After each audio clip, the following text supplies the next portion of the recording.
মংলায় পশুর নদীতে ট্রলার থেকে ছিটকে পড়ে হোসেন মোরল নামে এক মাছ ব্যবসায়ী নিখোঁজ হয়েছেন। তাকে উদ্ধারে কোস্টগার্ড, নৌবাহিনী, ফায়ার সার্ভিস এবং স্থানীয় ডুবুরি দল ব্যাপক অভিযান চালাচ্ছে। তবে ঘটনার পর দীর্ঘ সময় পার হলেও এখনো পর্যন্ত তার কোনো সন্ধান মেলেনি। নিখোঁজ হোসেন মোরল খুলনার দাকুব উপজেলার চালনা এলাকার ইউনুস মোরলের পুত্র।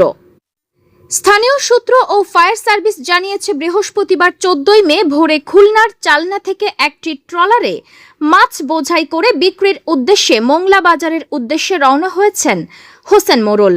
ট্রলারে তার সঙ্গে তার স্ত্রী ও 6 বছর বয়সী এক সন্তানও ছিল।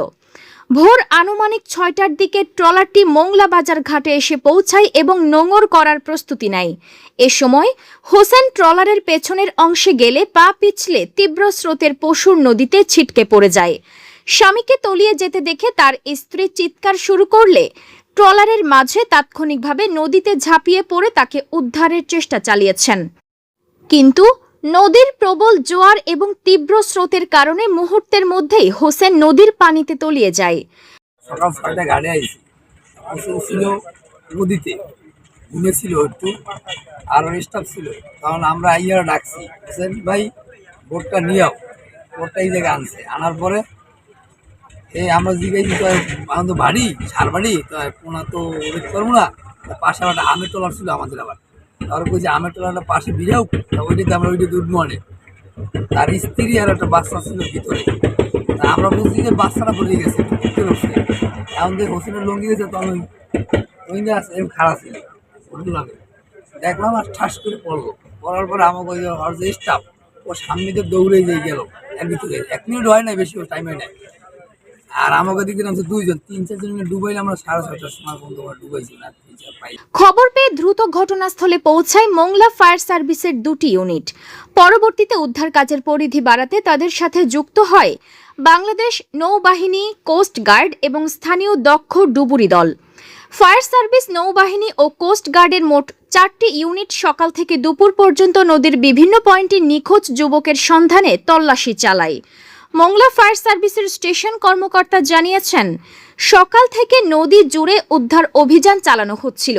তবে পশুর নদীর ওই পয়েন্টে গভীরতা ও পানির স্রোত বেশি থাকায় উদ্ধার কাজে বেগ পেতে হচ্ছে। আসি সকালবেলায়, তখন এসে স্থানীয় ভিকটিমের পরিবারের সঙ্গে কথা বলি এবং তারা জানায় যে এখানে সকাল 6টা নাগাদ উনি পড়ে গেছে, সম্ভবত হার্টের পেশেন্ট ছিলেন। তো ওই অবস্থায় আমাদের কোনো ডুবুরি টার্ন আউট নাই, তো আমরা তাৎক্ষণিক কন্ট্রোল রুমের সাথে যোগাযোগ করি এবং কন্ট্রোল রুম থেকে একটা ডুবুরি টার্ন আউট আমাদের খুলনা থেকে পাঠায় এখানে। তো তারা আসে এবং স্থানীয় কোস্টগার্ড, নেভি এবং ফায়ার সার্ভিস এই 3টা সমন্বয়ে এবং তাছাড়া স্থানীয় যে ডুবুরি ছিল এরা 3টা মানে 4টা একসাথে কম্বিনেশন করে এরা উদ্ধার কাজ চালাচ্ছে এবং এখনো কোনো ভিকটিমের সন্ধান পাওয়া যায়নি, তবে অনুসন্ধান কার্যক্রম অব্যাহত আছে। দুপুর পর্যন্ত নিখোঁজ হোসেন মোরলের কোনো সন্ধান এখনো পর্যন্ত পাওয়া যায়নি। তবে কোস্টগার্ড এবং নৌবাহিনীর ডুবুরি দল এখনো উদ্ধার কাজ অব্যাহত রেখেছে। এদিকে চোখের সামনে স্বামীকে নদীতে তলিয়ে যেতে দেখে মোংলা বাজার ঘাটে কান্নায় ভেঙে পড়েছেন হোসেনের স্ত্রী ও স্বজনেরা। তাদের আহাজারিতে ওই এলাকার পরিবেশ ভারী হয়ে উঠেছে।